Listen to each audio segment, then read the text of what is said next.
Hello everyone, welcome to our channel. बच्चों, आज के लेक्चर में हम पढ़ने वाले हैं इलेक्ट्रिक डाइपोल के बारे में। किसके बारे में? Electric dipole. अच्छा बच्चों, अभी तक हमने क्या पढ़ा? इलेक्ट्रिक फील्ड कंप्लीटली पढ़ चुके हैं। ठीक है, इलेक्ट्रिक फील्ड को हम कैसे कैलकुलेट कर सकते हैं, किस किस कंडीशंस में हमको इलेक्ट्रिक फील्ड कैलकुलेट करना है, वो सब हम देख चुके हैं।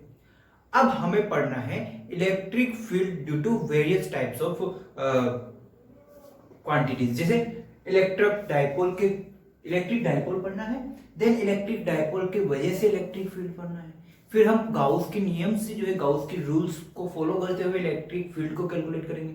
यानी कि पूरे चैप्टर में इलेक्ट्रिक फील्ड चलेगा, लेकिन अब हमें अलग अलग सर्कमटेंस के अकॉर्डिंग, अलग अलग सर्कमटेंस, अलग अलग शेप्स, अलग अलग मटेरियल के कारण इलेक्ट्रिक फील्ड को कैलकुलेट करना है। तो उसी जद्दोजहद में हमारा पहला सा छोटा सा प्यारा सा टॉपिक है जिसका नाम है इलेक्ट्रिक डाइपोल। इसका नाम है इलेक्ट्रिक डाइपोल। अच्छा, बहुत बढ़िया। अब जो इलेक्ट्रिक डाइपोल के बारे में बात करें तो due electric field due to electric dipole की बात करें, यानी कि डाइपोल से इलेक्ट्रिक फील्ड कैसे होगा। लेकिन सर हमें ये तो बताओ कि इलेक्ट्रिक डाइपोल है क्या चीज। हमें ये तो बताओ कि इलेक्ट्रिक डाइपोल है क्या चीज। तो बच्चों, सबसे पहले वर्ड को कैच करो। बस छोटा सा प्यारा सा टॉपिक है ना। याद रखना कि दाढ़ी वाले बाबा आए थे पढ़ाने के लिए डाइपोल को। ठीक है, तो डाइपोल क्या है? छोटा सा। अब डाइपोल क्या हो? डाइपोल का मतलब जिसके पास दो पोल्स। डाइपोल का मतलब क्या? जिसके पास कितने पोल्स हो? दो पोल्स हो। हाँ, अब क्या समझ में? इलेक्ट्रिक डाइपोल का मतलब पोल्स किससे रिलेटेड हो? इलेक्ट्रिसिटी से रिलेटेड हो। और हाँ, आ गया आया आया आया। इसका मतलब इलेक्ट्रिसिटी यानी कि चार्ज से रिलेटेड हो। यानी कि कितने हो? पोल्स किसके फॉर्म में हो? चार्ज के फॉर्म में। अरे हाँ, कुल मिला के इलेक्ट्रिक डाइपोल का छोटा सा फोटो बनाता हूं मैं, चेक करना कि अगर आपके पास दो चार्ज रखे हुए हैं जिनका मैग्नीट्यूड सेम है, but they are opposite in nature. एक माइनस का है, एक प्लस का है, एक माइनस का है और एक प्लस का है। तो और इन दोनों के बीच में जो दूरियां हैं, इन दोनों के बीच में जो दूरी है वो है स्मॉल एल। वो क्या है? ये स्मॉल एल की जगह स्मॉल 2l। इन दोनों के बीच की जो दूरी है वो 2l। मान लो इसका जो मिडल पॉइंट है O, ये कहां कहां है? इसके और इसके बीच की दूरी कितनी है? स्मॉल है। तो टोटल डिस्टेंस कितनी होगी दोनों पोल्स के बीच में? 2l। तो ये पूरा सिस्टम बच्चों, ये पूरा सिस्टम किसकी तरह बिहेव करेगा? एक डाइपोल की तरह बिहेव करेगा। पूरा सिस्टम किसकी तरह बिहेव करेगा? एक डाइपोल की तरह बिहेव करेगा। पूरा सिस्टम किसकी तरह बिहेव करेगा? एक डाइपोल की तरह बिहेव करेगा, जिसमें दो पोल्स है, एक प्लस का एक माइनस का। दोनों पोल्स क्या है? आपस में इक्वल है। यानी कि a system of charge in opposite nature which are placed at a small distance. यानी कि उन दोनों के बीच क्या हो? डिस्टेंस बहुत छोटी हो। बहुत छोटी से मतलब एंगस्ट्रॉम के फॉर्म में, नैनोमीटर की फॉर्म में, माइक्रोमीटर की फॉर्म में, इस तरीके से उनकी डिस्टेंस क्या हो? काफी छोटी हो। ऐसा नहीं 1-1 किलोमीटर के डिस्टेंस पर चार्ज रखती है, ऐसा काम नहीं चलेगा। अच्छा सर, 1-1 किलोमीटर की डिस्टेंस पर अगर मैं चार्ज रख दूं तो उसे डाइपोल नहीं बोल सकता, क्यों? अरे भाई, 1-1 किलोमीटर यानी कि डिस्टेंस काफी बड़ी हो जाएगी, नहीं हो जाएगी? हाँ, हो तो जाएगी। और फिर वो क्या बन जाएगा? आपके पॉइंट चार्ज की तरफ जाने की कोशिश करेगा। भाई, पॉइंट चार्ज की डेफिनेशन भी यही थी ना, हायर डिस्टेंस। तो इसलिए हम इसे सिर्फ क्या बोलेंगे? डाइपोल। सो डाइपोल की अगर डेफिनेशन लिखने को बोलूं तो क्या लिखोगे? अगर डाइपोल की डेफिनेशन लिखने को बोलूं तो मेरे बच्चे क्या लिखेंगे? सर हम ये लिखेंगे, system of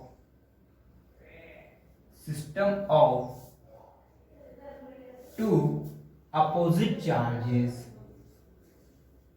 opposite charges which are placed at very short distance, known as electric dipole, known as electric dipole. यानी कि इलेक्ट्रिक डाइपोल क्या है, एक चार्ज का सिस्टम है जिसमें दोनों चार्ज अपोजिट नेचर के हैं और उन दोनों के बीच की दूरी बहुत छोटी है। उन दोनों के बीच की दूरी क्या है, बहुत छोटी है। इलेक्ट्रिक डाइपोल को लिखा जाता है बच्चों पी से। किससे लिखा जाता है, पी से। इलेक्ट्रिक डाइपोल को किससे लिखा जाता है, पी से। बच्चों इसको बोला जाता है, इसकी वैल्यू, या तो आप इलेक्ट्रिक डाइपोल बोलो डायरेक्टली, तो क्या बोलोगे, इलेक्ट्रिक डाइपोल बोलो,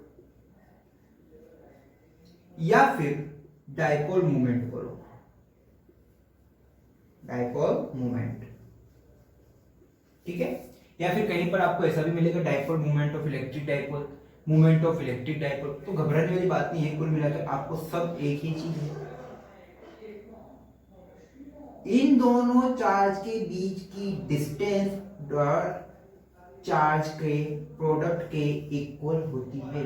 यानी कि डाइपोल की जो वैल्यू है वो क्या होगी, इन दोनों चार्ज के बीच की डिस्टेंस और किसी एक चार्ज के मैग्नीट्यूड के प्रोडक्ट के इक्वल होती है। यानी कि डाइपोल की वैल्यू किससे दी जाती है, डाइपोल मोमेंट, डाइपोल मोमेंट बड़े प्यार से लिखवा रहा हूं, लिख लेना। Dipole moment is given by product of, given by product of magnitude of any charge q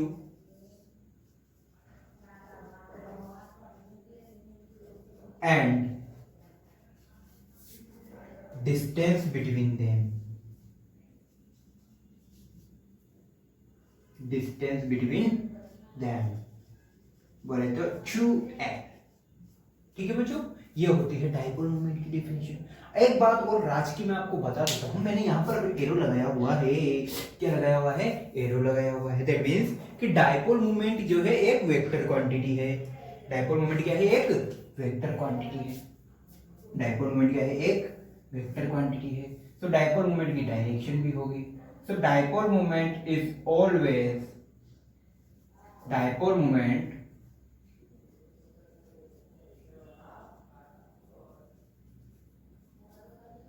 is always from negative charge to positive charge, negative charge to positive charge।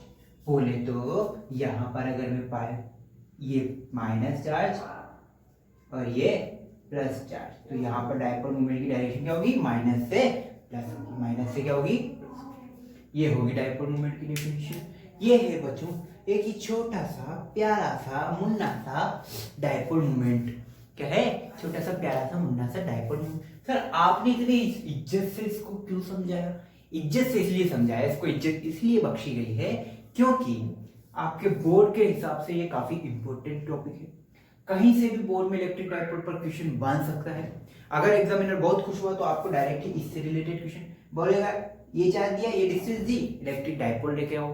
ठीक है, एग्जामिनर और खड़ूस हुआ तो आगे कुछ डेरिवेशंस, जैसे electric field due to axis of, due to dipole at the axis, due to dipole at the bisector, due to dipole at any point electric field.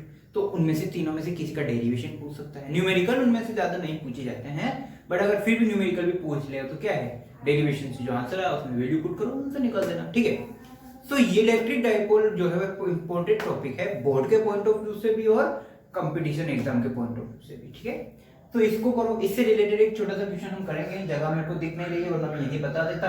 आप इसको कॉपी कीजिए और वीडियो को पॉज करके, तब तक मैं आपको क्वेश्चन को यहाँ पर लिख लेता हूँ।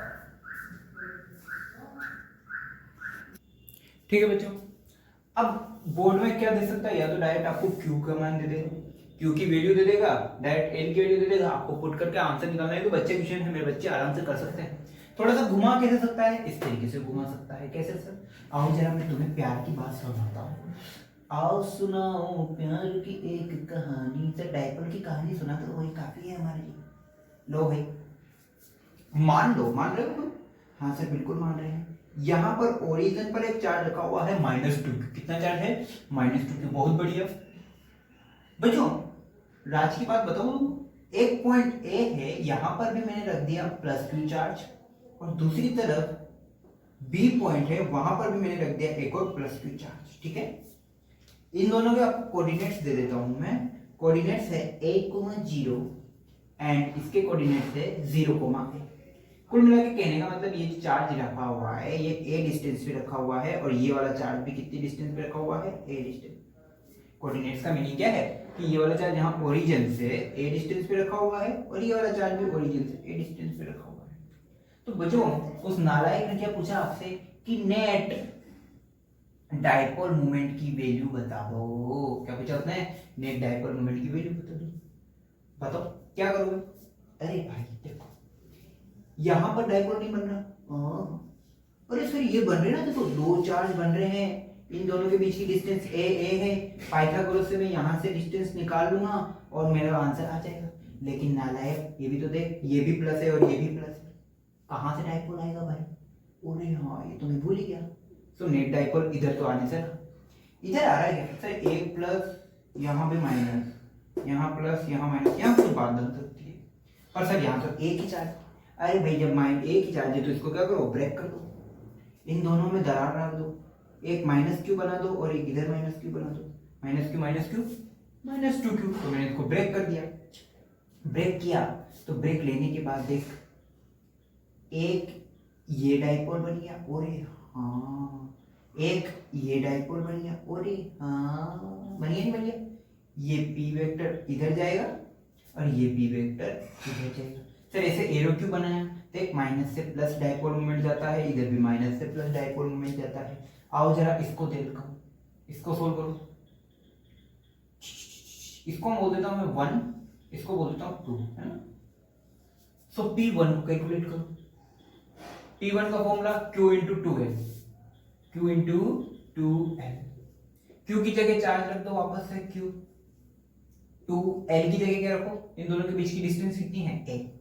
तो आंसर क्या जाएगा? QA। कितना आंसर आ गया इसका? QA आ गया। P2 को सॉल्व करो, Q इंटू 2L। इसको P2 की जगह क्या रखा? चार्ज की जगह Q रख दिया, डिस्टेंस की जगह कितनी डिस्टेंस है इन दोनों में? a, तो a रख दिया। तो P1 और P2 दोनों की वैल्यू क्या आई? सेम आई। कितनी आई भाई?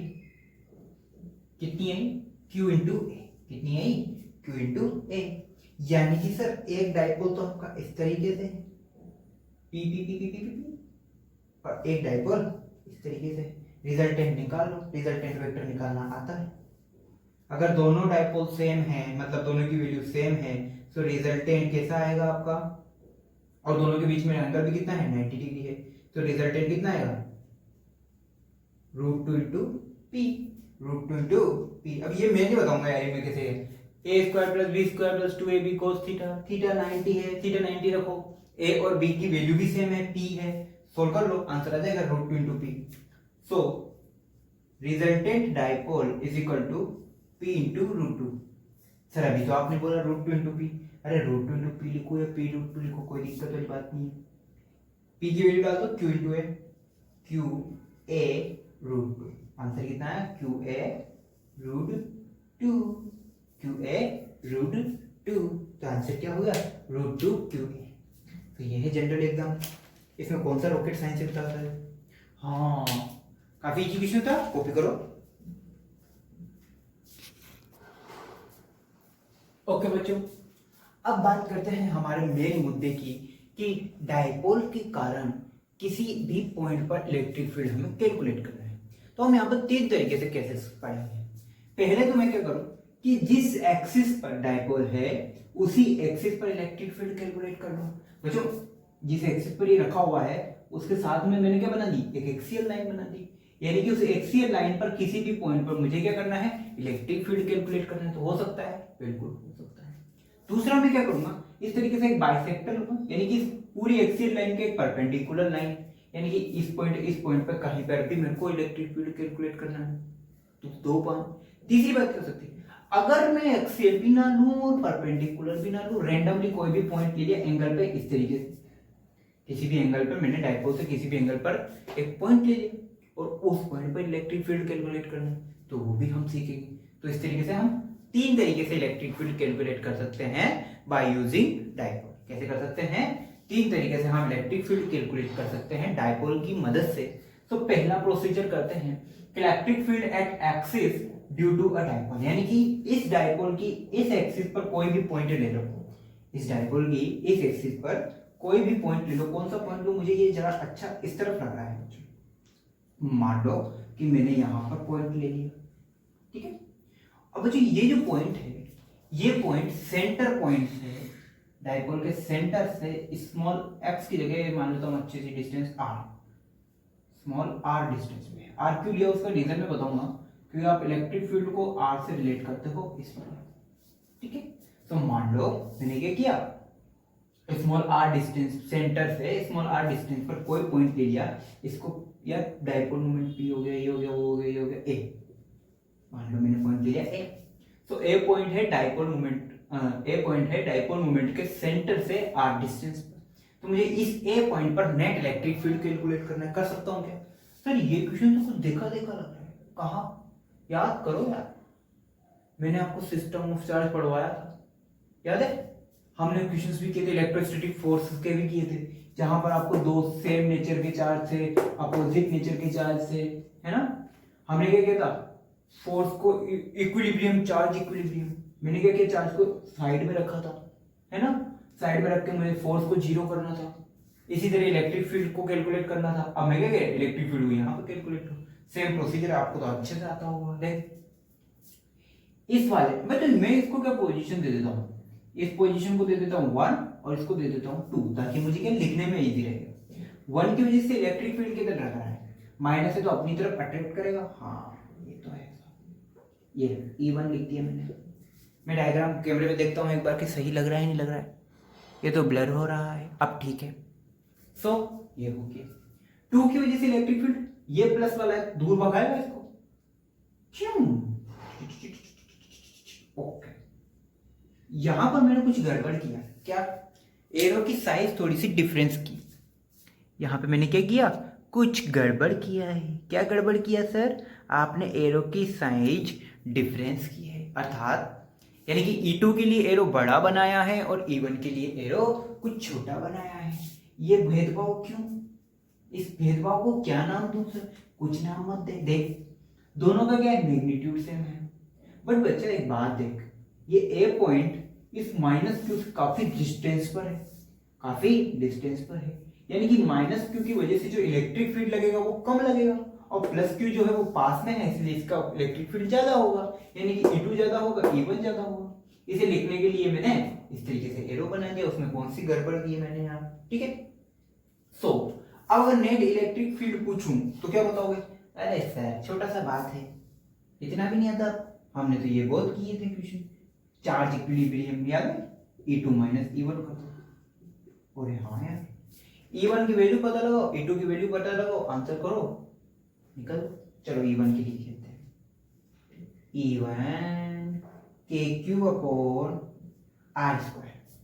KQ upon R², electric field का फॉर्मूला, जनरल इलेक्ट्रिक फील्ड का फॉर्मूला लिख लेता हूं साइड में, KQ अपॉन R²। अब यहाँ R रखो या कुछ और रखूं, यानी कि इन दोनों के बीच की डिस्टेंस A और इसकी फर्स्ट पोजीशन और A पोजीशन के बीच की डिस्टेंस देखो कितनी है। यहां से यहां तो R, यहां से यहां तो R, और यहां से यहां L, तो इन दोनों के बीच की डिस्टेंस कितनी होगी टोटल? यहां से यहां की डिस्टेंस कितनी होगी? R प्लस L होगी। इसमें क्या बात है भाई? और हाँ, दोनों के बीच की डिस्टेंस कितनी होगी? R प्लस L होगी। लिखते भाई R प्लस L का स्क्वायर। स्क्वायर के का फॉर्मूला है यार, KQ अपॉन R²। R की जगह मैंने क्या लिखा? R प्लस L, उसका स्क्वायर कर दे, बात खत्म। ठीक है सर। E2 की जगह KQ अपॉन R² की जगह क्या रखेगा? इन दोनों के बीच की डिस्टेंस कितनी? इतनी। ये पूरी कितनी? R में से इतना माइनस कर दो, R में से इतना माइनस कर दो तो ये गैप आ जाएगा। सो R माइनस L, तो ये डिस्टेंस आ जाएगी, तो लिख लीजिए आर माइनस एल का होल स्क्वायर। ठीक है, ज्योमेट्री से मैंने डिस्टेंस निकाल ली, E1 आ गया, E2 आ गया। अब मैं इन दोनों को आराम से वैल्यू में पुट करूं और अपना आंसर निकालता हूं। चलो करो भैया। E net is equal to KQ upon E2 की वैल्यू बोल आर माइनस एल का होल स्क्वायर। ठीक है, माइनस KQ अपॉन E1 की वैल्यू बोल आर प्लस एल का होल स्क्वायर। और यहाँ हो गया, KQ कॉमन ले लो,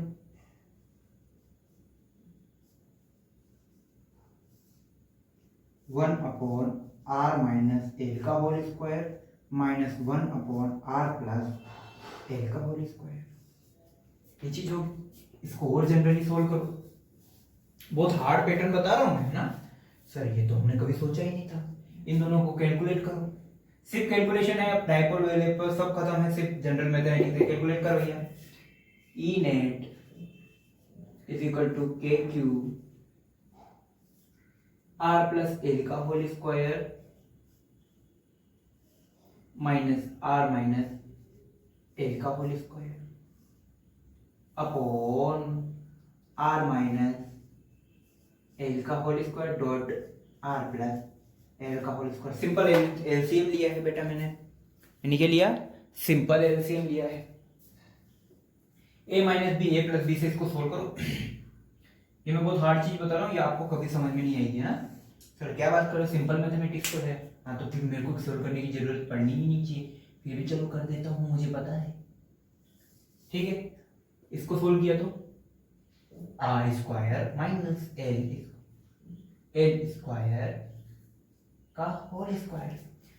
भाई R minus L R plus L, इसको थोड़ी देर के लिए क्या लिख सकता हूँ, इस तरीके से होल स्क्वायर लिखिए। अब आपको पता है a minus B, A plus B क्या होता है, A square minus B square, और ऊपर क्या था, स्क्वायर था, एज इट इज रख दिया। KQ रख दिया, साइड में खोपचे मिलाओ, इन दोनों को सोल्व करो। a प्लस बी का होल स्क्वायर इसको सोल्व करो, a माइनस बी का होल स्क्वायर इसको सोल्व करो, तो यहाँ पे क्या बचेगा, आर स्क्वायर से R square cut, L square से एल स्क्वायर कट, यहाँ बचे 2 इंटू 4RL, टोटल क्या बचेगा, मैं डायरेक्ट कैलकुलेट कर दे रहा हूँ। ठीक है, सो नेक्स्ट आंसर क्या है आपके, E net is equal to KQ 4RL upon R square minus L square का होल स्क्वायर। अच्छा, इसको थोड़ा सा और मैं स्मार्ट हूँ तो थोड़ा सा मैं चेंज करता हूँ। कैसे सर, आप क्या चेंज करने की जरूरत है, क्यों चेंज कर रहे हो, ले देख, 2KQ इंटू 2L, इस 4 को मैंने क्या किया, 2 इंटू 2 लिखा, 4 को क्या किया, 2 इंटू 2 लिखा, एक 2 तो मैंने बाहर पुट कर दिया, एक 2 इस L के साथ में मल्टीप्लाई कर दिया। सर ऐसा क्यों बेवकूफपंती कर रहे हो, अरे भाई कुछ तो मैं तूफानी करने वाला हूँ, देख 2 इंटू के तो सेम है, 2 इंटू के तो ठीक है, Q इंटू 2 इंटू L ये क्या है, और ये तो डाइपोल मोमेंट है याद कर। अगर इन दोनों चार्ज के लिए डाइपोल मोमेंट निकलेगा तो क्या लिखेगा dipole moment, sir K into 2L, तो डाइपोल मोमेंट ये लिखेगा ना, तो इसकी जगह क्या पुट कर दे, 2kp वेक्टर। फिलहाल वेक्टर हटा देता हूं, मैं मैग्नीट्यूड कैलकुलेट कर रहा हूं, वेक्टर हटा दे रहा हूं, 2k इंटू p, यानी कि ये पूरी टर्म क्या बन गई, p, ये पूरी टर्म क्या बन गई, p बन गई, वो मैंने लिख दिया, R square minus L square का होल स्क्वायर हो गया, ये हो गया काम खत्म। और हाँ अब देख बात को, ई वेक्टर, अच्छा बच्चों यहां बताओ, यहां पर नेट इलेक्ट्रिक फील्ड किधर होगा, होगा तो इस एक्सिस पर ही होगा, नेट इलेक्ट्रिक फील्ड किधर होगा, एक्सिस पर ही होगा, ऐसा तो नहीं परपेंडिकुलर चला जाएगा, नहीं, इलेक्ट्रिक फील्ड किधर होगा, इसी एक्सिस पर होगा। लेकिन अब मुद्दे की बात आती है, इस तरफ होगा या इस तरफ होगा, बोले तो 2 की तरफ होगा या 1 की तरफ होगा। E1 छोटा है, E2 बड़ा है, तो इलेक्ट्रिक फील्ड कहाँ होगा, जहां पे बड़ा इलेक्ट्रिक फील्ड है, electric net resultant electric field किस डायरेक्शन में होगा, जहां पे बड़ा इलेक्ट्रिक फील्ड है, यानी कि माइनस से प्लस, यानी कि माइनस से प्लस चार्ज की तरफ होगा, यानी कि माइनस से प्लस चार्ज की तरफ होगा। 2kp vector upon R square minus L square का होल स्क्वायर, ये वेक्टर फॉर्म में लिख दिया। इसकी डायरेक्शन क्या होगी, डायरेक्शन क्या होगी दोनों की सेम होगी। डायरेक्शन क्या होगी, as P equal to P vector, यानी कि कहां होगी, जैसे पी जा रहा है वैसे ही जो है इलेक्ट्रिक फील्ड की डायरेक्शन होगी। बच्चों इसको ई नेट ना लिख के हम क्या लिखेंगे, ई स्मॉल ए लिखेंगे। Small A is for axial vector, small A is for axial. Axial का मतलब अरे भाई एक्सिस पर निकाल रहे हो, इसलिए एक्सियल इलेक्ट्रिक फील्ड बोल दिया। इसे क्या बोल दिया, एक्सियल इलेक्ट्रिक फील्ड बोल दिया। इसे क्या बोल दिया, एक्सियल इलेक्ट्रिक फील्ड बोल दिया, एक्सियल इलेक्ट्रिक फील्ड। ठीक है, एक्सियल इलेक्ट्रिक फील्ड बोल दी। एक्सियल इलेक्ट्रिक फील्ड हमने कैलकुलेट कर लिया, हो गया क्या। अब अगर बात करें थोड़ी सी जनरल चर्चा करते हैं, यहाँ कुछ गड़बड़ है क्या, गड़बड़ है सर। यहाँ पर आर कहाँ गया, अरे भाई 2 को थोड़ा 2 × 2 लिख के एल भी लिख दिया, सब कुछ आ गया, आर तो बच गया था ना, आर भी आएगा। वही मैं सोचू कुछ तो गड़बड़ है, बताते नहीं हो यार आर। ठीक है, अब बच्चों इसको कैलकुलेट करो। यहां से एक चीज बताता हूं, यहां तक कैलकुलेट करो, यहां तक कैलकुलेट करो।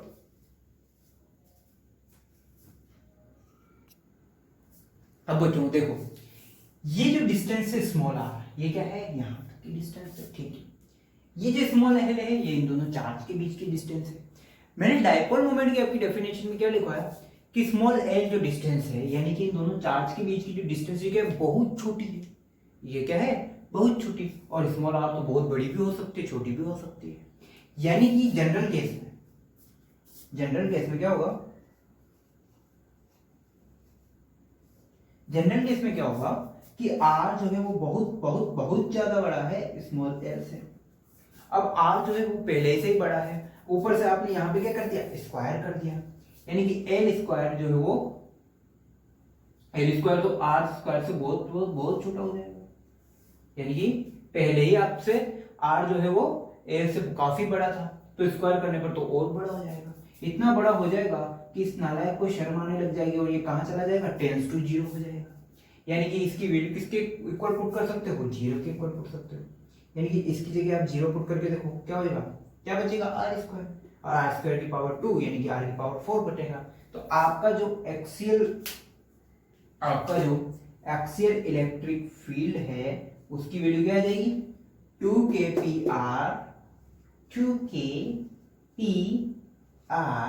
अपॉन आर की पावर 4, आर की पावर 4 कैसा है, R square as it is, यहाँ पे 0 पुट किया तो यहाँ क्या बच गया, आर स्क्वायर का वापस से होल स्क्वायर हो गया, तो आर की पावर 4। इस 4 से एक आर कट, तो आंसर क्या मिलेगा आपको final, 2kP vector R cube, 2kP vector R cube. अब एक बात नोटिस करो कि जनरली केस में आपको कहां मिलते हैं, इलेक्ट्रिक फील्ड और डिस्टेंस में क्या रिलेशन मिलता था, इलेक्ट्रिक फील्ड और डिस्टेंस में क्या रिलेशन मिलता था, आर स्क्वायर का, और यहाँ पे क्या मिल रहा है, आर क्यूब का।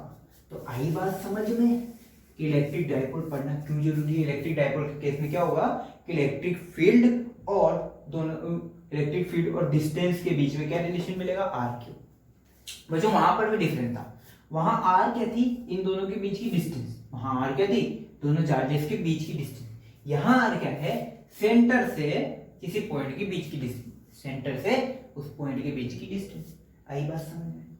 अब इसी के साथ में एक चीज और हो सकती है, क्या, अगर मान लो इस डायपोल में किसी इलेक्ट्रिक फील्ड में रख दो, इलेक्ट्रिक फील्ड वगैरह सब हो गया, तो वहां पर फोर्स लगेगा, तो force is given by Q into E, force is given by Q into E. और हाँ ये भी तो है, अगर force is equal to Q into E, A लिख देते हैं, एक्सियल की बात करें ना, ई ए लिख देते हैं, Q तो एज इट इज रहा, Q तो एज इट इज रहा, ई ए की जगह पुट किया मैंने 2kP अपॉन आर क्यूब, तो फॉर्मूला क्या आ जाएगा, उस पर लगने वाला फोर्स, उस पर लगने वाला फोर्स का वैल्यू क्या आएगी, Q into 2kP upon R cube आ जाएगी।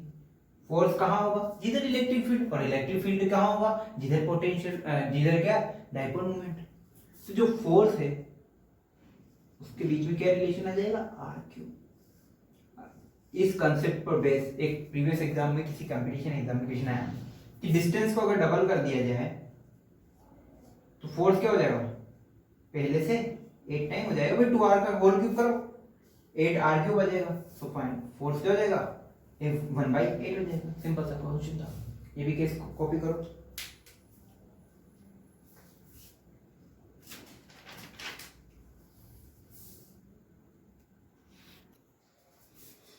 ओके बच्चों, अब थोड़ा सा नया केस है।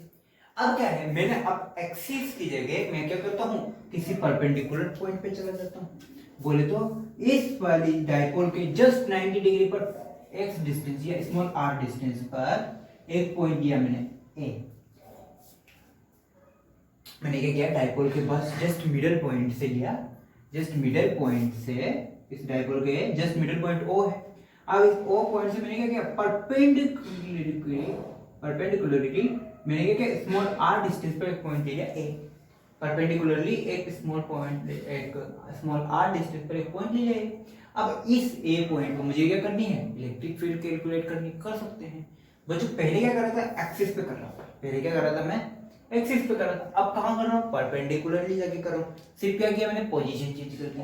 तो क्या होगा, अगर परपेंडिकुलरली जाके कर रहा हूं, इसका मतलब यानी कि इसकी वजह से, सुनो, इस नालायक की वजह से इलेक्ट्रिक फील्ड किधर लगेगा, ऊपर लगेगा। मान लो वापस इसको 2 दे देता हूं, इसको 1 दे देता हूं। ओके बच्चों, इसको मैंने 2 बोला तो ये E2 किधर लग रहा है, इस तरफ लग रहा है।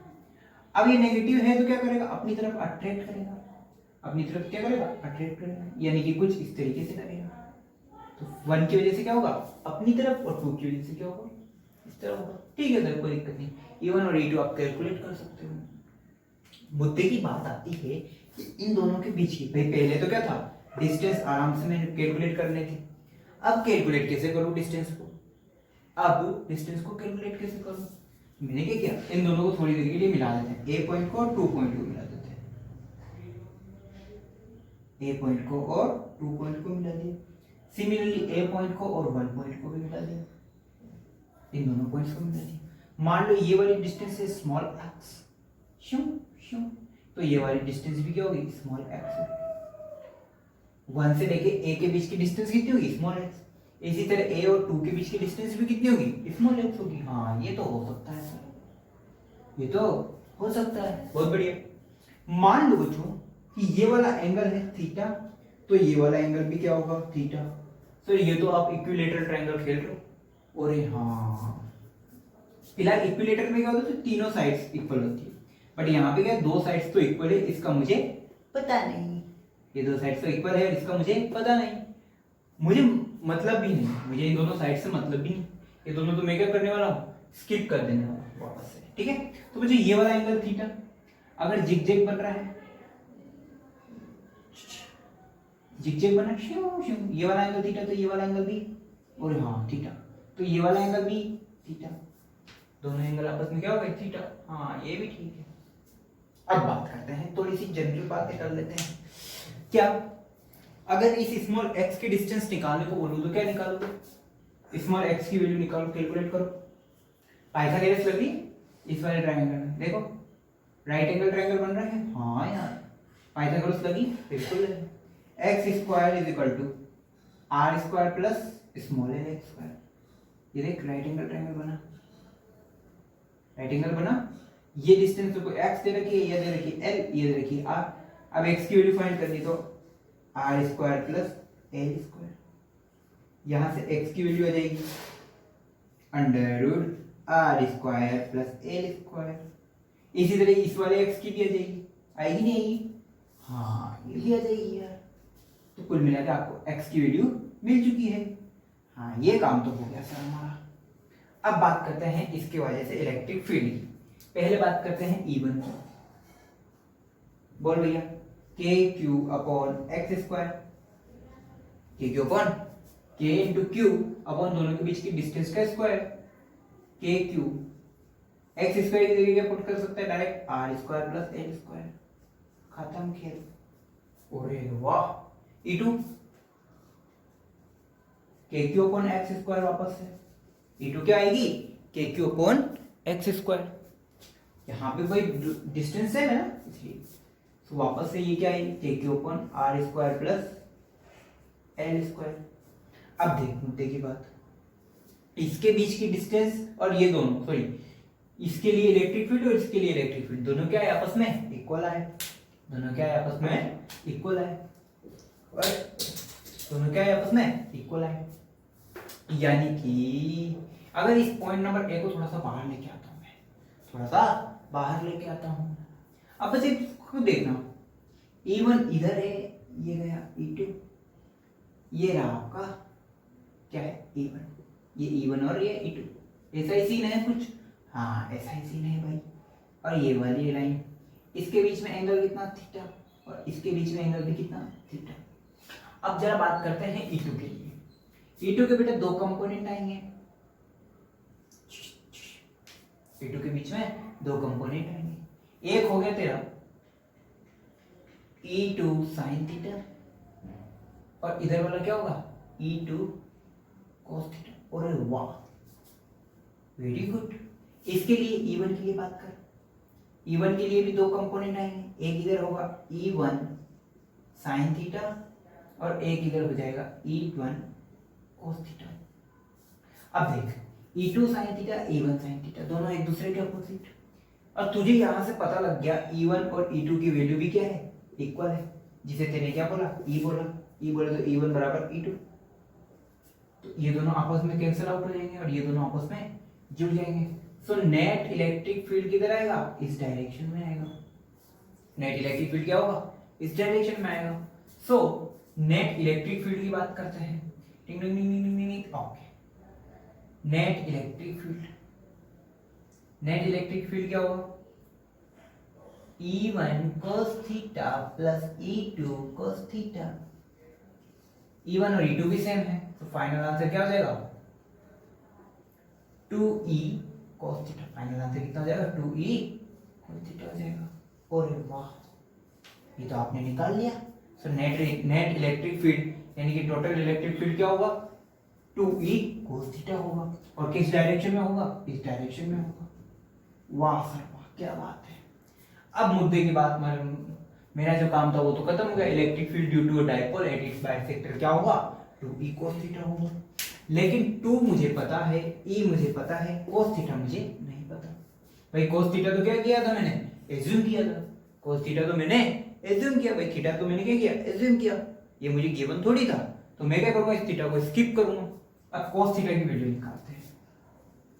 cos theta is equal to क्या होता है बेटा, अरे ट्रिग्नोमेट्री से क्या होता है cos theta is equal to, sir आप कहां ट्रिग्नोमेट्री पे चले जाते हो, बेस अपॉन हाइपोटेन्यूस।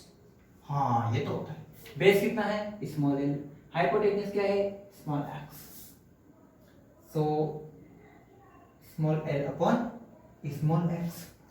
सर आपने एक्स भी तो एज्यूम किया, आपने एक्स भी तो एज्यूम किया, तो एक्स की जगह आंसर कितना है under root L square plus L square, L upon our D root L square plus R square. तो फाइनल आंसर क्या है, cos थीटा की जगह क्या पुट कर दो, इसे पुट कर दो, T T T T T T T T T T, okay. 2 ई की जगह डायरेक्ट वैल्यू पुट करो, ई की जगह क्या पुट करोगे K Q upon R square plus L square, K Q R square L square. cos theta की जगह पूरा पुट कर दो, ये L upon R square plus L square. Under root को जगह में लिख देता हूँ पावर 1/2, अंडर रूट की जगह क्या लिख देता हूँ पावर 1/2 लिख देता हूँ। इसको और सोल्व करते हैं, ये 1 और ये 1/2, इसकी पावर कितनी बन जाएगी 3/2। वाह, एक और आधा डेढ़ होता है यार। अच्छा इसको थोड़ा सा चेंज करके लिखता हूँ मैं, के क्यू इस 2 को इससे मल्टीप्लाई करके लिख देता हूँ। सही लिखा ना, बस क्या किया 2 आगे लिखा हुआ था, इसको मैं पीछे लिख दिया, R square plus L square की पावर 3/2। ठीक है, 2l की जगह क्या लिख सकते हो वापस से, डाइपोल मोमेंट का फॉर्मूला है, P इज इक्वल टू यहां पर क्या होगा डाइपोल मोमेंट का फॉर्मूला Q इंटू 2l होगा। डाइपोल मोमेंट का फॉर्मूला क्या होगा Q into 2l। Q into 2l की जगह क्या पुट कर सकते हो, डाइपोल मोमेंट पुट कर सकते हो। E net is equal to या इसको मैं डायरेक्टली सॉल्व कर लेता हूँ। K P upon R square plus L square की पावर 3/2। भाई सेम रखा मैंने सब कुछ, बस इसकी जगह क्या पुट कर दिया, पी पुट कर दिया, डाइपोल मोमेंट पुट कर दिया, हो गया क्या? हाँ ये तो ठीक है सर, ये तो कुछ अच्छा भी लग रहा है देखने में। ये क्या आ गया आपका net electric field due to dipole on its perpendicular bisector. इनकी बाइसेक्टर के किसी भी पॉइंट पर आर डिस्टेंस पर अगर आप इलेक्ट्रिक फील्ड निकालना है तो फॉर्मूला पुट कर दो। ठीक है सर, बात तो समझ में आ गई। बात कर लेते थोड़ी सी डायरेक्शन की। बच्चों डाइपोल मोमेंट की डायरेक्शन किधर, माइनस, इलेक्ट्रिक फील्ड की डायरेक्शन यहाँ इसके कारण कहाँ होगी, इस तरफ होगी, यानी प्लस से माइनस। यानी कि इलेक्ट्रिक फील्ड इस बार डाइपोल मोमेंट के नेगेटिव में है। इलेक्ट्रिक फील्ड इस बार क्या है, डाइपोल मोमेंट के नेगेटिव डायरेक्शन में है, इसलिए यहाँ पर क्या आएगा, माइनस। इसलिए यहाँ पे क्या आएगा, माइनस साइन आएगा। तो माइनस साइन क्या शो करता है, minus shows that electric field is in opposite to dipole moment, is opposite to dipole moment, is opposite to its dipole moment। ठीक है बच्चों, इसी चीज को और हम सोल्व करेंगे अभी आगे। अभी ये काम खत्म नहीं हुआ है, अभी ये काम खत्म नहीं हुआ है। इसको और थोड़ा सा एलिब्रेट कैसे कर सकते हैं, अब वापस इसके लिए जनरल केस ढूंढ सकते हैं। अब वापस से इसके लिए जनरल केस ड्रॉ करते हैं। जनरल केस ड्रॉ करने का मतलब वापस से आपको पता है कि आर जो है वो एल से काफी बड़ा है, तो यहां से एल स्क्वायर वापस से स्किप करो। तो मैं यहां तो कॉपी कर लो, मैं इसको रफ करने वाला हूं, ठीक है, तो मैं इसको रफ कर देता हूं, बहुत बढ़िया। अब सुनना बात क्या, वो जो आर स्क्वायर, आर जो है ये बहुत बहुत बहुत ज्यादा बड़ा है एल से। इससे क्या होगा, आर स्क्वायर तो और ज्यादा बड़ा हो जाएगा एल स्क्वायर से। इसका असर क्या होगा, एल स्क्वायर ये जो नालायक है ये कहाँ चला जाएगा, जीरो की जगह चला जाएगा। एल स्क्वायर की जगह जीरो पुट करके देखो क्या हो जाएगा, आर स्क्वायर, और आर स्क्वायर की पावर 3/2। तो फाइनल क्या आएगा, इलेक्ट्रिक फील्ड। अच्छा बच्चों, इसको क्या बोलते हैं, इक्विटोरियल। इसे क्या बोलते हैं, इक्विटोरियल। जैसे उसे क्या बोला आपने, एक्सियल बोला था, इसी तरह अगर बाइसेक्टर की बात करोगे तो क्या बोलोगे, इक्विटोरियल। इक्विटोरियल को आप ऐसे लिख दो परपेंडिकुलरली, अच्छा लगेगा। इक्विटोरियल लिखोगे अच्छा नहीं लगेगा, है ना। So equatorial is equal to K P upon R cube, direct लिख रहा हूं मैं, K P upon R cube. भाई आर स्क्वायर है, आर स्क्वायर की पावर 3/2, तो आंसर सोल्व करोगे तो क्या मिलेगा, K P upon R cube. Plus का या माइनस का, माइनस का। क्यों, क्योंकि यहाँ पे ये जो है क्या है, एक दूसरे के अपोजिट है। डाइपोल मोमेंट जा रहा माइनस से प्लस, इलेक्ट्रिक फील्ड जा रहा प्लस से माइनस, दोनों एक दूसरे के अपोजिट है। ये बात तो सही है। तो इन जनरल केस में क्या होगा, जनरल केस में क्या होगा, ये फॉर्मूला आ जाएगा। ठीक है सर। अच्छा एक तो देखो equatorial triangle, equatorial electric field क्या है, एक्सियल इलेक्ट्रिक फील्ड क्या था, सेम ही तो था, 2kp अपॉन आर क्यूब था। यानी कि क्या कहने का मतलब, equatorial electric field is 2 times of, sorry, axial electric field is 2 times of electric equatorial electric field. यानी कि अगर इन दोनों में रिलेशन निकालो तो क्या होगा, इन दोनों में रिलेशन निकालो तो क्या होगा, 2 टाइम्स ऑफ इलेक्ट्रिक फील्ड। तो जनरल कॉन्सेप्ट है, इसे भी लिख लो साथ में। भाई इक्वेटोरियल का फॉर्मूला आया Kp अपॉन आर। एक्सियल के लिए इलेक्ट्रिक फील्ड कितना आया था, सेम आया था, 2kp अपॉन आर क्यूब आया था। तो इन दोनों में क्या relation, Kp upon R cube की जगह क्या पुट कर दो, ई वेक्टर पुट कर दो, ये आंसर आ जाएगा। अच्छा बट क्या होगा, दोनों एक दूसरे के अपोजिट आएंगे दोनों। अगर साइन की बात करो तो क्या होगा, माइनस साइन आएगा। माइनस साइन क्या करता है, equilateral triangle, sorry, equatorial electric field और एक्सियल इलेक्ट्रिक फील्ड दोनों एक दूसरे के अपोजिट लगेंगे। अगर एक्सियल इधर लग रहा है तो इक्विटोरियल इधर लगेगा, ठीक है, इसलिए माइनस साइन जनरली। ठीक है बच्चों, सो ये केस है आपके, ये है electric field due to bisector. ठीक है, तो बच्चों आप इसको सोल्व कीजिए, इससे रिलेटेड काफी अच्छे क्वेश्चंस बनते हैं, ठीक है। तो आपको इसे सोल्व करना है, आप इसे सोल्व कर सकते हैं, नोट डाउन करो।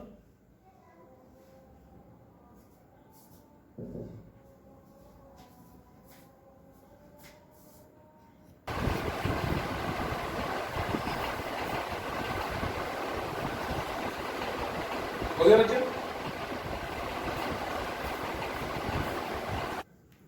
ओके बच्चों, अब जो नेक्स्ट केस है वो क्या है कि डायपोल की वजह से किसी भी स्पेस में किसी भी पॉइंट पर इलेक्ट्रिक फील्ड को कैलकुलेट करना। बच्चों सोचो, अगर मैंने बोला यहां पर कैलकुलेट करो तो आप डायरेक्ट कौन सा लगाओगे, एक्सियल इलेक्ट्रिक फील्ड का फॉर्मूला उठाया, वैल्यू पुट करी, सॉल्यूशन। ठीक है सर, कोई दिक्कत नहीं। मैंने बोला कि इस पॉइंट पर निकालो, बोले तो बिल्कुल परपेंडिकुलर पॉइंट है ना, परपेंडिकुलर पॉइंट है, मैंने आपको टेस्ट है, तो आप क्या करोगे, इक्वेटोरियल वाला केस लगा दोगे, इक्वेटोरियल केस लगाओगे, इलेक्ट्रिक फील्ड कैलकुलेट कर लोगे। अब मैंने थोड़ा सा शाणीपंथी कर ली, क्या कर ली, शाणपंथी कर ली। बोले तो मैंने क्या किसी भी पॉइंट से बोला कि एंगल बताओ थीटा, मान लो किसी भी एंगल थीटा पे यहाँ कोई पॉइंट है उस पर कैलकुलेट करो। मान लो मैंने किसी बोला कि इस एक्सिस से थीटा एंगल पर आर डिस्टेंस से, भाई थीटा एंगल पर कितने ऊपर, थीटा एंगल पर कितनी डिस्टेंस पे, आर डिस्टेंस पे कैलकुलेट करो। अब करके बताओ। सर ये तो आपने जुर्म कर दिया, अब क्या करें। तो इसके लिए एक स्पेशल केस है बच्चों, बेसिकली डायपोल कैलकुलेट करने के लिए ये जनरल केस है, ये क्या है, जनरल केस। और जो अभी तक आपने पढ़ा इक्वेटोरियल या एक्सियल, वो क्या है, इसके स्पेशल केसेस हैं, ठीक है। तो बात करते हैं जनरल केस की। इसी से मैं वापस आपको उन दोनों को कैलकुलेट करना सिखाऊं, इसी फॉर्मूला से हम क्या करेंगे, वापस से इक्वेटोरियल और एक्सियल को भी कैलकुलेट करेंगे। बट फिलहाल बात करते हैं इसकी जनरल। मान लो कि माइनस क्यूब प्लस क्यूब की डिस्टेंस पर इस तरीके से कोई दो चार्ज रखे हुए हैं, इसके कोई मिडिल पॉइंट ओ है, मिडिल पॉइंट ओ है, इन दोनों के बीच की डिस्टेंस स्मॉल है, जनरल बातें हैं, ठीक है। मैंने क्या बोला, मैंने बोला कि यहां से थीटा एंगल पर, इस एक्सिस से इस तरीके से थीटा एंगल पर T T okay, theta angle पर आर डिस्टेंस पर, थीटा एंगल पर आर डिस्टेंस पर एक पॉइंट लो ए, और यहां पर इलेक्ट्रिक फील्ड कैलकुलेट कर देंगे। क्या दिक्कत है, चलो करके देखते हैं क्या क्या केसेस पॉसिबल है। सोचो बच्चों, यहां पर इस तरीके के केसेस में मैं यूज करता हूं पोलर कोऑर्डिनेट्स का। किसका सर, अब ये क्या बला का है, पोलर कोऑर्डिनेट्स। पोलर कोऑर्डिनेट्स का मीनिंग एक होगी डिस्टेंस और एक होगा एंगल। पोलर कोऑर्डिनेट का मीनिंग क्या है, एक होगी डिस्टेंस और एक होगा एंगल। पोलर कोऑर्डिनेट्स की हेल्प से मैं स्पेस में, पूरे स्पेस में कहीं पर भी कोई भी किसी भी ऑब्जेक्ट की पोजीशन फाइंड आउट कर सकता हूं। देखो स्पेस में पोजीशन फाइंड आउट करने के लिए क्या चाहिए, इस तरीके से एंगल, तो एंगल मिल गया आपको, ठीक है। अब चाहे आप इस तरीके से लो, पॉजिटिव लो, नेगेटिव लो, बात की बात है, लेकिन अगर इस तरीके से घूमेगा तो क्या मिल जाएगा आपको, एक डायरेक्शन मिल जाएगी। दूसरी बात डिस्टेंस, मान लो किसी पॉइंट से मैंने आपको डिस्टेंस दे दी, तो डिस्टेंस क्या शो करेगी, कितना आगे हो या कितना पीछे, यानी कि डिस्टेंस भी आपको मिल जाएगी। तो डिस्टेंस और एंगल की हेल्प से मैं कभी भी कहीं पर भी क्या ले सकता हूँ, स्पेस में किसी भी पार्टिकल या किसी भी ऑब्जेक्ट की पोजीशन को डिनोट कर सकता हूँ। खैर कोई बात नहीं, उसको हमारे उससे कोई लेना देना भी नहीं है। मान लो मैंने तो बस आपको बोला कि थीटा एंगल पे आर डिस्टेंस पर मैंने क्या किया, एक पॉइंट दे दिया ए, यहाँ पे आपको कैलकुलेट करना है डायरेक्ट। अब कैसे करोगे सर, कैसे करें, हम तो भूल गए, हमें तो इक्वेटोरियल आता है या फिर एक्सियल आता है, तो क्यों ना उन दोनों का ही यूज करके इसे कैलकुलेट किया जाए, उन दोनों का यूज करके इसे कैलकुलेट किया जाए। सर मजाक कर रहे हो क्या, उन दोनों को कैसे कैलकुलेट करें। देखो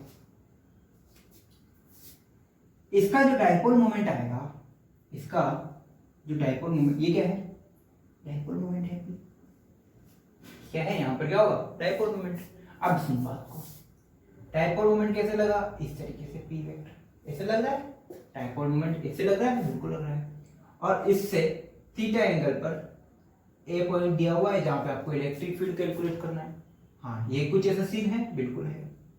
तो क्यों, अगर मैं आपको इस डायपोल मोमेंट के दो कंपोनेंट लेने को बोलूं, अगर मैं आपको इस डायपोल मोमेंट के दो कंपोनेंट लेने को बोलूं तो क्या करोगे सर? इस P का इसके साथ में तो होगा संबंध P cos थीटा, इस रिश्ते को क्या नाम दूं? P cos थीटा नाम दे दे भाई। इधर वाला जस्ट परपेंडिकुलरली कौन सा होगा? P sin theta. दो कंपोनेंट आ गए, यानी कि इस डायरेक्शन में तो क्या होगा? P cos थीटा से खेलोगे आप, और इस डायरेक्शन में जस्ट परपेंडिकुलरली क्या होगा? P sin थीटा हो जाएगा। वाह क्या बात कही सर। अब देख सुनना, अब मुद्दे की बात को सुनते हैं। देख कि इसकी तरफ इलेक्ट्रिक फील्ड कैसे कैसे लग रहे होंगे। इसके लिए इलेक्ट्रिक फील्ड कैसे लग रहा होगा? देख ए पॉइंट पर P cos थीटा की वजह से इलेक्ट्रिक फील्ड इस तरफ लग रहा है। P cos थीटा की वजह से इलेक्ट्रिक फील्ड कैसे लगा? इधर। ये क्या होगा? एक्सियल। ये क्या हो गया? Axial electric field. मान ले कि अगर इसी लाइन पर मोमेंटम की लाइन पर मुझे इस पॉइंट पर कैलकुलेट करना है, भूल जा। ये किसकी तरह बिहेव कर रहा है? ये पूरा पोर्शन किसकी तरह बिहेव करेगा? एक्सियल की तरह बिहेव करेगा। और ये पूरा पोर्शन किसकी तरह बिहेव करेगा? इक्वेटोरियल की तरह बिहेव करेगा। तो यहां पर तो क्या हो गया? EA हो गया। और इस P sin थीटा की वजह से जो इलेक्ट्रिक फील्ड लग रहा है, P sin थीटा की वजह से जो इलेक्ट्रिक फील्ड लग रहा है वो किधर लग रहा होगा? देख इसी डायरेक्शन में लगेगा या परपेंडिकुलरली लगेगा? इसी डायरेक्शन में लगेगा या अपोजिट लगेगा? अपोजिट लगेगा, क्योंकि आपको अच्छे से पता है कि इक्वेटोरियल की वजह से जो इलेक्ट्रिक फील्ड लगता है वो मोमेंटम के अपोजिट लगता है। तो मोमेंटम इधर, तो इक्वेटोरियल के लिए इलेक्ट्रिक फील्ड इधर। क्या ये केस बनेगा? हाँ, अब केस समझ में आया सर? आई बात समझ में?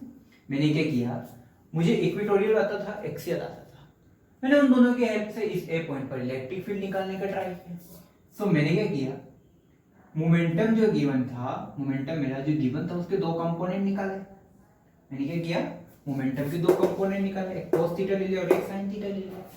जिस एक्सिस पर, जिस आर्क डिस्टेंस पर वो कैलकुलेट करवा रहा था उसका कंपोनेंट तो हो गया P cos थीटा, और जो अपोजिट हो गया उसके just perpendicularly P sin theta. तो ये बिहेव करेगा एक्सियल की तरह और ये बिहेव करेगा इक्वेटोरियल की तरह। इन दोनों का जो नेट इलेक्ट्रिक फील्ड है, वो कैसा लगेगा? ऐसे लगेगा, E नेट इस तरीके से लगेगा। तो अगर EA आ गया, E परपेंडिकुलर आ गया, तो E नेट में आराम से कैलकुलेट कर सकता हूं। तो आपको अच्छे से पता है, मुझे भी पता है, इक्वेटोरियल इलेक्ट्रिक फील्ड कैसे होता है? 2K upon R cube, 2K upon R cube. हाँ ये तो सही बात है सर। अब मोमेंटम होता है यहाँ पे था P, लेकिन यहाँ पे मोमेंटम क्या है? P है या P cos थीटा है? P cos theta. आई बात समझ में?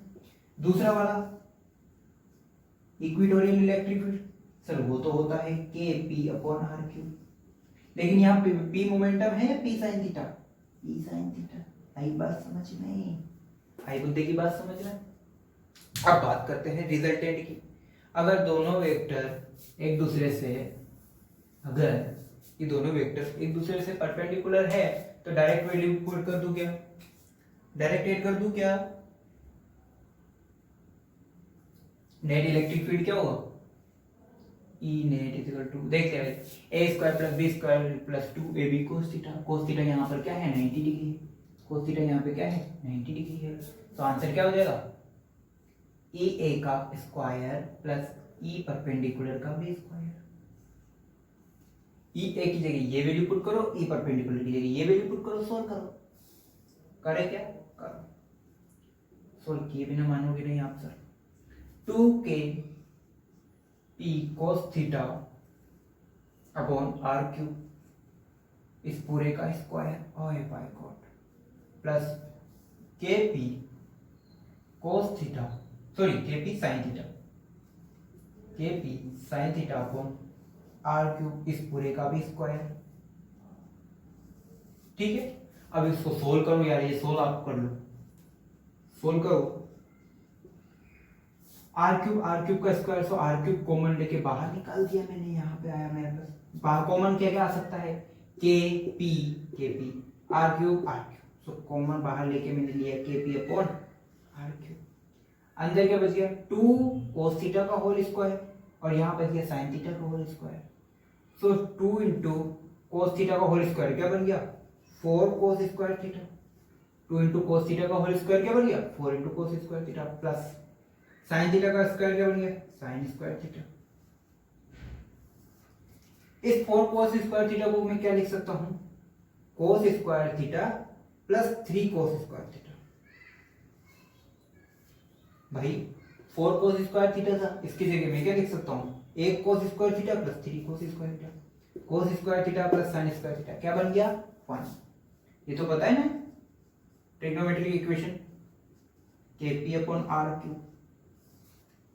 cos square theta plus sin square theta 1 plus 3 cos square theta 1 plus 3 cos square theta. ये बन गया आपका net electric field due to a dipole at any point on space. यानी कि स्पेस के किसी भी पॉइंट पर जो नेट इलेक्ट्रिक फील्ड है वो कैसे दिया जाएगा KP upon RQ 1 plus 3 cos square theta 1 plus 3 cos square theta. यहाँ तक कॉपी करो, आगे और बात करते हैं। अगर बच्चों या अगर मैं बात करूं थोड़ी सी डायरेक्शन के बारे में बात करते हैं।